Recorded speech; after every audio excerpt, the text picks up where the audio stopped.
first chapter students for a democratic society, we actually organized on the Aurora campus. You know, the Aurora campus that had a lot of Latino people on that, on what was the land before the campus, in which they had all those people move out so they could build a campus on top of it. Shame.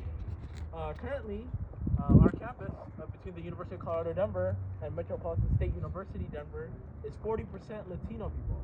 And what I'm hearing from one alumni in particular, was that after Trump got into office, is that they feel that no one cares about them, you know.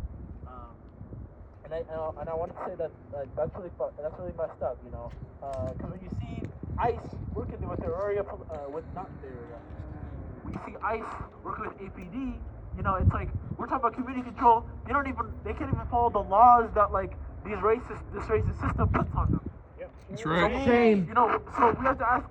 It's like if they're not even following those laws, how can we expect Latino people to not be scared? You know.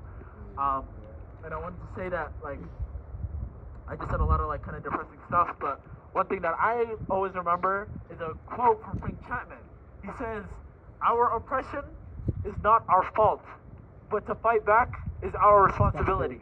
And I think I'm messing that quote up a little bit, but I think it's important to remember that you know, sometimes you get confusing as to our tax dollars goes to, you know, fund all this really heinous shit, but ultimately that's not because we chose that. You know, I didn't vote to I didn't vote for ICE, you know, to be a thing or anything like that. That's right. It's our responsibility to make sure those things change.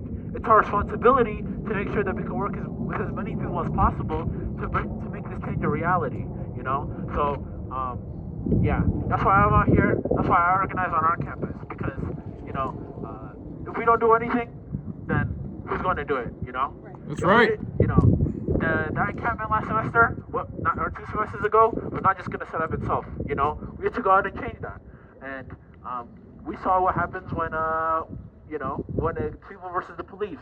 We saw the police back down then, and then we'll see the police back down and get community control. Woo! So, Woo! Yeah. When killer cops are on patrol, what do we need? Community control. What do we need? Community control. What do we need? Community control. Okay. Sorry. Thank you.